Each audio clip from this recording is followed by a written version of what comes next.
fight fans around the world, welcome to the In The Clinch Podcast, your go-to spot for all things UFC and WWE. Every week we break down the biggest fights, wildest matches, and all the action you need to know. From recaps and predictions to the latest rumors, breaking news, and upcoming events, we've got you covered. Whether you're a die-hard fan or just getting into the world of combat sports and sports entertainment, this is the place to be. Join us today as we recap UFC's 319 event, highlights, and the future of the new middleweight champion, Khamzat Chimaev. So, TooterRooski, I know yesterday we talked about there were at least, I believe, 3 fights, 2 injuries, and 1 missed weight. Yep. Do you think that those 3 fights being pulled from the card at all had any hindrance on the UFC 319 event itself? Personally, after watching last night's fight, I couldn't care less if those 3 fights were on the card, even though they were a high-action fight. The Lerone Murphy fight, Carlos, Tim Elliott, and all those fights were just amazing. So I think they did their job, and I think they made that fight card a pretty good fight card.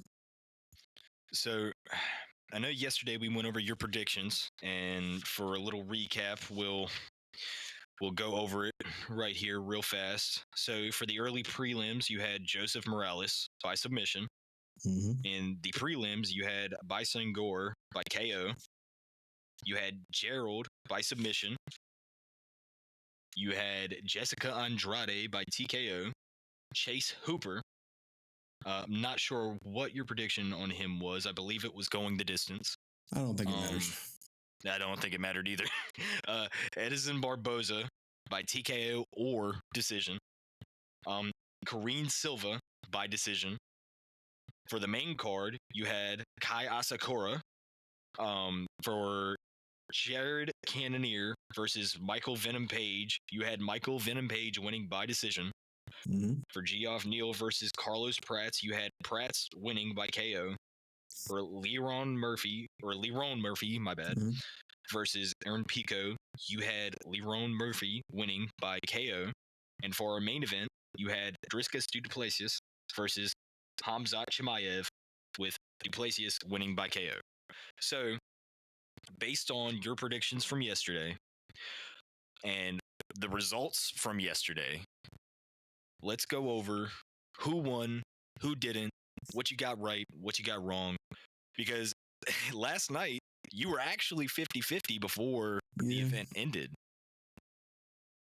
I was, but all right, going into the first fight, Joseph Morales versus Alibi Adder, I don't know how to say the last name, Adderis, something like that. We will butcher their last names, just to put that out there. Joseph Morales, I said that he would win by submission.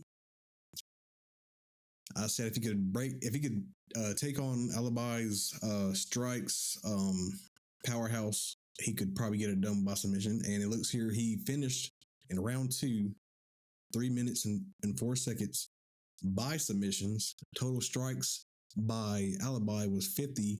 Joseph Morales 44. Also had 2 sub attempts and 2 takedowns for Joseph. And significant strikes, Alibi had 28 and Joseph Morales has 29. So I got that one correct.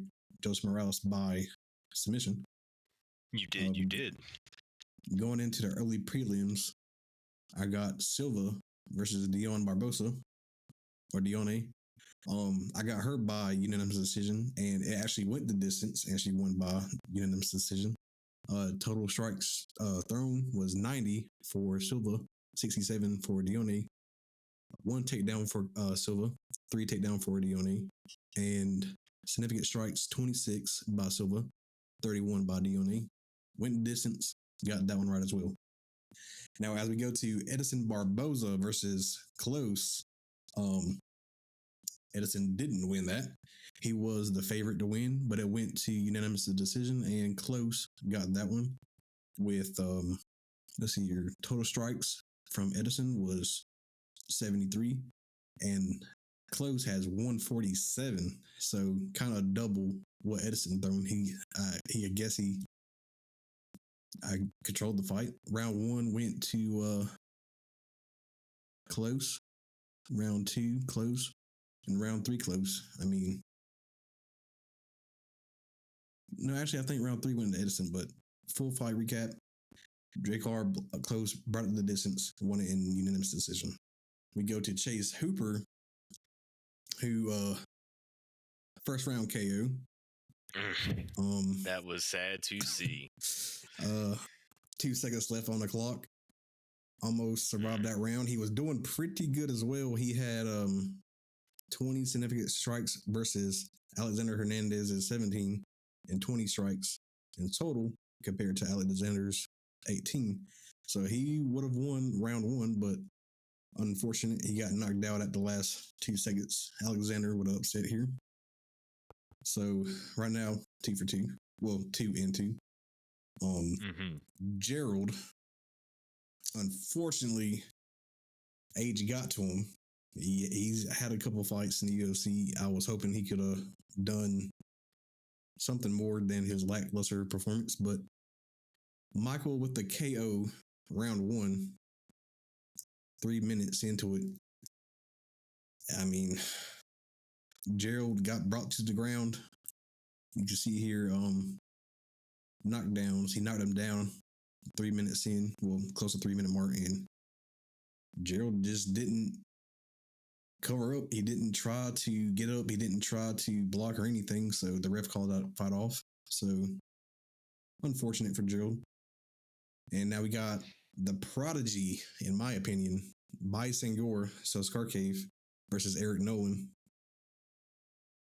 Round 2 submission by the debut of Bison Gore. He won in the Dana White Contender Series. Got a fight 4 days notice against Eric Nolan. Looks here, round 1. I mean, he was pretty much controlling. He had 2 takedowns, 19 significant strikes, 28 total strikes compared to Eric Nolan's 20 strikes in total, 0 takedowns, and 18 significant strikes. Round 2, he was pretty much doing the same thing, 17 compared to Eric's 4 significant strikes, and 31 total strikes compared to Eric Nolan's 4. And he got the job done in round 2, and I'm looking to see more of his fights. Going on to Tim Elliott versus Kai Asakura. I was hoping for Kai to hang in there, but unfortunately he lost to Tim Elliott by submission, second round, 4 minutes and 38 seconds. That was devastating. Yeah, I was kind of hoping for the assassin Kai Asakura to pull something off, but you were giving him his flowers yesterday. I will say you were hyping him up, and it's sad to see that he did lose the submission in the second round. The funny thing is going into the fight, Kai Asakura was minus 310, the favorite. Tim Elliott with the plus 250, but he got it done. So whoever chose Tim Elliott, congrats to you. Hopefully you won some money on the parlay. Going into the middleweight bout for Jared Cannonier versus Michael Venom Page. That was a crazy fight. It went the distance, but round 1, you seen Michael Venom Page just absolutely work Jared Cannonier. It looked like he could not figure out what to do against Michael because of his movement, his strange approach, because he's in there, but he's moving around and you can't really figure out what Michael was doing next. But round 1 here, let me pull up this. Round 1, total strikes 11 for Michael Venom Page, to 10 for Jared Cannonier. With significant strikes is 11 for Michael and 2 for Jared. We go into round 2 here when Jared Cannonier actually gets a takedown. Round 1, he could not get a takedown. He kept shooting for the double leg, but he finally gets a takedown. Looks pretty even here. 10 significant strikes to 11 for Michael. Jared with 12 total strikes against Michael's 12. Going into round 3, Michael was kind of working him again, but close to the end, Jared actually got on top of him and was going to work. If he had a little bit more time on the clock, it would have been a pretty even fight, but Michael gets it done nonetheless. So I think I'm 3 for 3 right now. You did have Michael Venom Page by decision for your prediction. So going into Neil versus Carlos Prates. I mean, absolutely masterclass by Carlos. That spinning elbow was beautiful. Yeah. So he gets a knockdown. He has 32 significant strikes compared to Neil's 25 significant strikes. Carlos also has 32 total strikes compared to Neil's 26. But I mean, bunch of footwork from Carlos, kicking, hitting, pushing Neil against the cage. Neil actually pushed Carlos Prates against the cage, working him as well. But Carlos looked like the overall better fighter. He was working out. He was working Neil the whole time. I mean, plus the last second knockout with the spinning elbow. That was just, That in was my opinion, the it was icing final on the night. cake. Yeah. That was a pretty clean moment. When you watch UFC events, that is one of the moments that you look for. That it's not a guarantee for every UFC event. Yeah. So you don't see a lot of last second knockouts. Man, when it's there, it's like mwah, chef's kiss. That goes up there with Max Holloway and Justin Gaethje. Oh yeah. Oh yeah. Let's see. Going into a featherweight bout, we actually have Lerone Murphy versus Aaron Pico with his debuts. A lot of people had Pico as the favorite fighter here. Lerone with the plus 154. I don't know why anybody would think that Lerone Murphy on his win streak, looking to potentially go to a title shot, lose to Aaron Pico. I mean, Aaron Pico is a good fighter, don't get me wrong, but he hasn't had a taste of a top-ranked fighter like Lerone Murphy, and Lerone just absolutely worked him. I mean, not absolutely worked, but knockdowns. He knocked Aaron Pico down. Significant strikes. He had 8. Aaron Pico had 13. But he sniped him, KO, and round 1, 3 minutes and 21 seconds into it. That was the end of that fight. An absolute upset. So, what did you have to say? And now, oh no, you covered everything that I was going to say. So now we move on to our main event breakdown. It is time for Dricus du Plessis. I said that wrong, probably, but first Sounded is wrong to me. Khamzat. It definitely did. Khamzat Chimaev. So, did the champion retain, or did he lose it to nerve to the destructive Khamzat Chimaev? I mean, the champion looked like the challenger to me. I mean, Khamzat brought the power. I mean, I'm not a fan of constant wrestling, bringing him to the ground. I mean, if you look at Khamzat Chimaev's total control, I think it was in the 20 minutes. He landed over. What do you think the total strikes were for Khamzat? Yeah, I'm not entirely positive. Let's see. You'll think maybe for a 5-round fight might be 100 to 200, 300, right? I would assume so. I mean, this a main event level amount of strikes. What if I told you he got Dricus du Plessis in I don't know how many, 2 or 3 crucifixes on top and landed over 500 strikes. Good night. He did. Oh my God. 500 strikes. I mean, here, let me get the correct numbers here. 529 correct total strikes here. Compared to Dricus's 45. 12 takedowns compared to Dricus's 1. Significant strikes, 37 to Dricus's 13. Now, I did watch the fight. Like I said, I'm not a fan of constant wrestling because he did bring it to the ground all 5 rounds. The crucifixes, on the other hand, I mean, Dricus was just bombarded. They were pitch perfect. Yeah. So, yeah, not a fight I would expect to win like that. Looking at the stats, I mean, for control, look at Khamzat Chimaev. Yeah. 4 minutes and 29 seconds. Is that 4? Yeah, no, 4 minutes and 39 seconds. And Duplessis, none, no control whatsoever. Yeah, Dricus. I mean, he was trying to fight, but you can't fight someone like Khamzat who's just completely going right at you, taking you down. I mean, most of the fight was Khamzat on top of Dricus's back. Dricus couldn't do anything about it because if he did, Khamzat would just move his body from where he's at to the ground. So he kept on trying to have that dead weight on his body, trying to be sluggish. So Khamzat would have trouble picking him up and try to gas out picking him up. But I mean, that's all he did. I mean, he did get on top of Khamzat Chimaev a couple times, but I mean, it just went right back to him being on his back or either standing up and going right back to the ground. So, I mean, not an overall good performance for Dricus. I mean, he is a championship fighter. He has 2 title defenses, but with someone like Khamzat Chimaev taking over, I think he needs to work on his wrestling a little bit if he wants to get that belt back.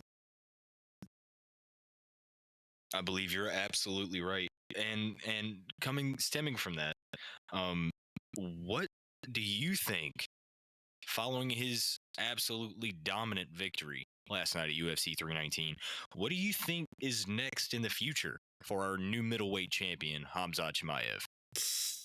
I mean,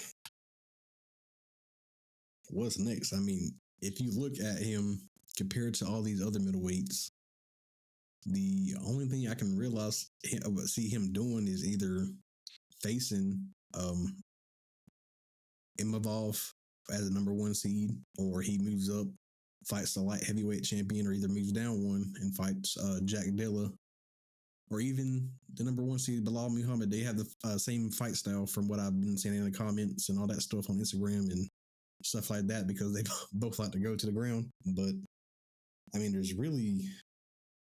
I have no clue what's next. I don't see a worthy opponent in the middleweight besides Imamov or either someone like Baralho or anything like that. So he's taken out Robert Whittaker.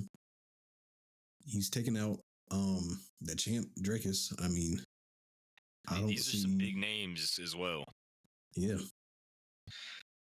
Okay, and on that same note, following our main event last night, while we know Chimaev definitely had his hand raised in victory, and he was definitely crowned the new middleweight champion, there was another guy in that match, believe it or not. It was not just Chimaev in that octagon last night.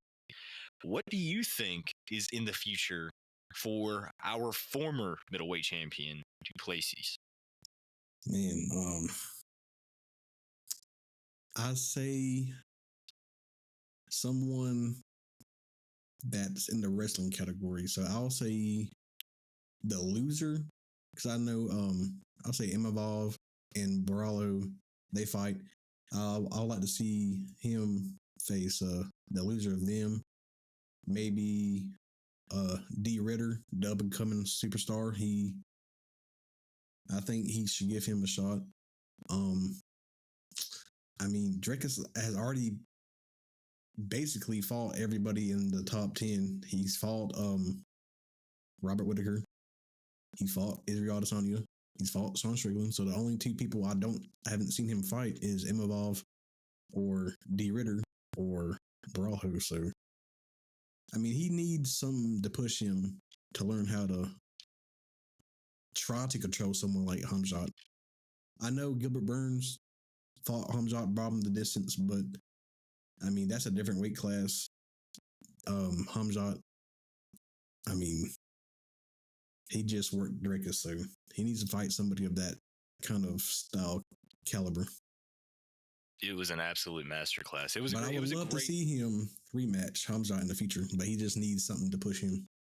He definitely needs to take a breather. He needs to recollect himself, and he needs to get at that grindstone. He needs to work on his craft. I mean, to be dominated in a main event like that for that long as the champion, it's definitely got to be devastating walking out of that octagon last night.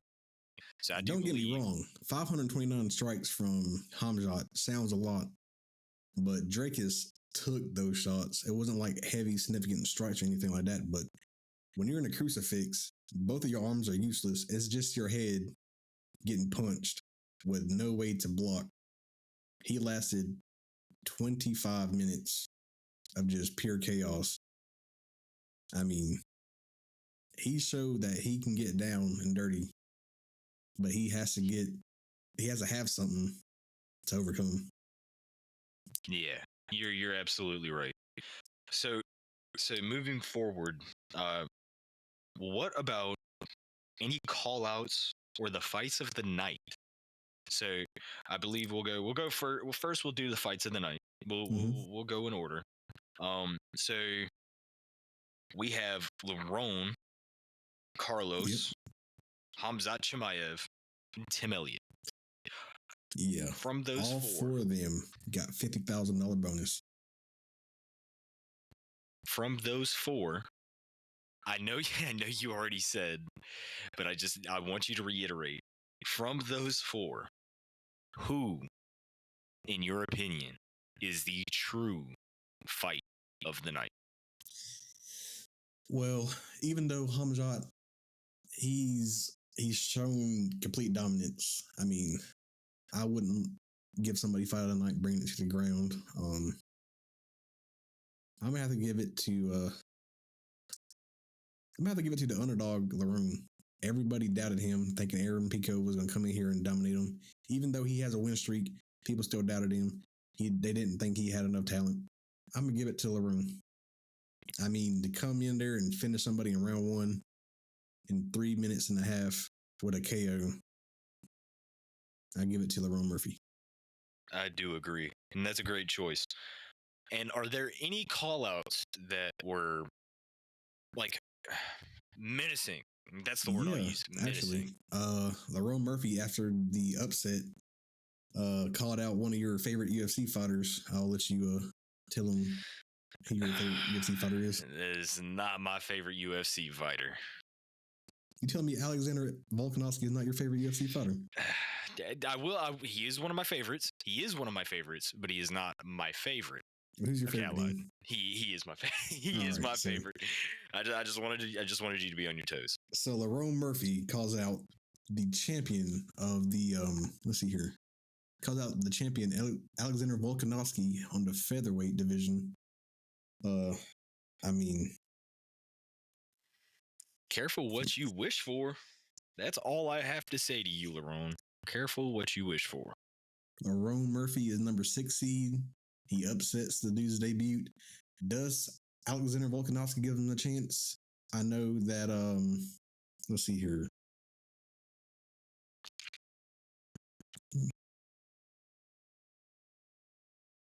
Alexander won his last fight against the number 2 seeded Diego Lopez. I know that went on in April. Went to decision. Brian Ortega, he's already taken up a fight, I believe, this week or next. I'm not sure. I'll have to check up on that. But yeah. He's Brian Ortega is facing Aljamain Sterling, so that gives him Movsar, Yair Rodriguez, Arnold Allen, and Lerone Murphy.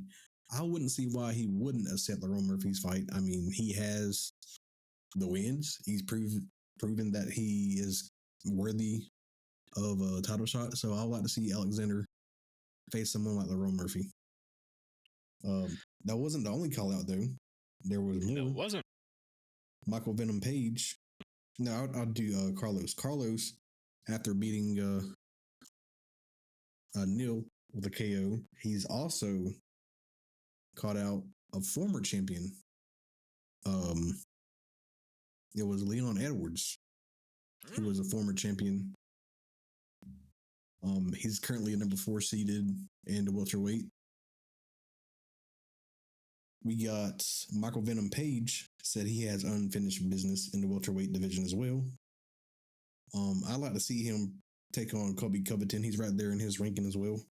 Or either a rematch with Ian Gary that he lost to, or even fight Prates to see who can face Leon Edwards.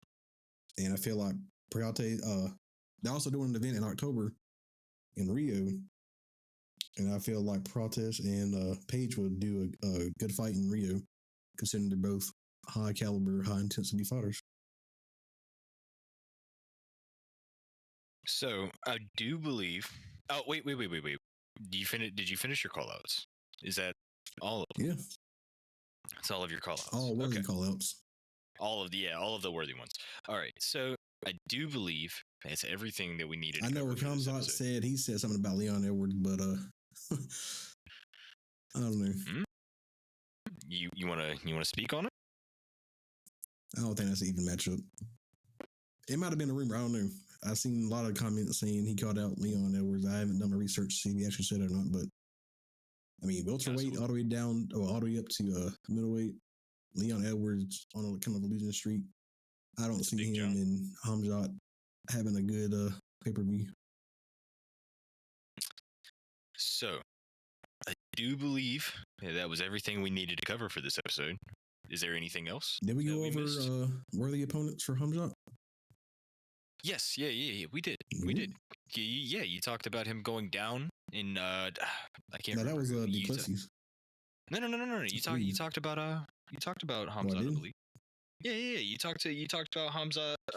Let's see. You talked about Khamzat and his worthy opponents. And you kind of merged what was next for Khamzat's future with his worthy opponent. Oh no. That was just who he could fight. Okay, you're right. Who do you believe would be a worthy opponent for Khamzat Chimaev? Well, look at all these up and coming fighters in welterweight, middleweight, lightweight. I mean, there's possible weight changes here because UFC's done that in the past. They tested the waters with champions fighting other ranked fighters that aren't champions with their title on the line. One of them being the welterweight champion Jack Della. I think I mentioned his name before. No, you have not. Sean Brady, who's a very talented guy. He can go the distance for what I've seen because his last two fights, he went in the championship rounds. One against former champion Leon Edwards. And he's also faced Gilbert Burns, who's also went the distance with the Khamzat. So that might be a good matchup. I think Sean Brady has 18-1. So he's up there. You start looking at the light heavyweights like Magomed, Alex Pereira. But honestly, those are probably the only fighters I'd see that's capable of taking on Khamzat. Those are some pretty intriguing names, and like you said, as well as Barallo and Imavov, of course, in the middleweight. Mm-hmm. And like you said, with weight changes, like you said, they have tested the waters with that a little bit. Do you think that would be a too big of a jump in weight, or do you think that Khamzat is able to go up or come down? Well, he's Khamzat Chimaev. He fought in the welterweight. He fought Ian Gary and some other people like Gilbert Burns and other people in there. But I mean, for someone like him, he has a history of getting sick. So if it does, have to plan it ahead of time, not a short notice. But I think he can go down to welterweight. I'm pretty sure he can go to light heavyweight, or if somebody of the light heavyweight come down to middleweight and meet him and face him because it's his belt. He shouldn't go up a weight class with his title. So yeah, I don't see a problem with that. Okay. Now, if he said, would it be a problem for Brian Battle? Maybe I'd. Brian. Yeah, Brian. Let's get Brian on the podcast. Let's have a little conversation with him. See what's going on. You know what I'm saying? That's all I hear from him on podcasts. They came out with T-shirts actually that says, "You know what I'm saying?" Because if you look at his recent podcast videos, you just hear him say, he says a statement and he follows it with, "You know what I'm saying?" You know what I'm saying? Yeah. Yes, sir. So maybe we need to change the name of the podcast. You know what I'm saying? Yeah. Maybe we need to change the name of the podcast from the In The Clinch Podcast to the You Know What I'm Saying podcast. Yeah, you know what I'm saying? But I don't know. Maybe we'll miss it. So I do believe that is all of our UFC 319 predictions, news, and rumors. There are a couple of things that we touched on a little bit yesterday. Like Karrion Kross responding to fans chanting at SmackDown. They most definitely did chant "We want Cross." There are plenty of videos of that, but we'll go more into that in our next episode. You want to go ahead and shout out the next episodes coming up this week? Yeah. So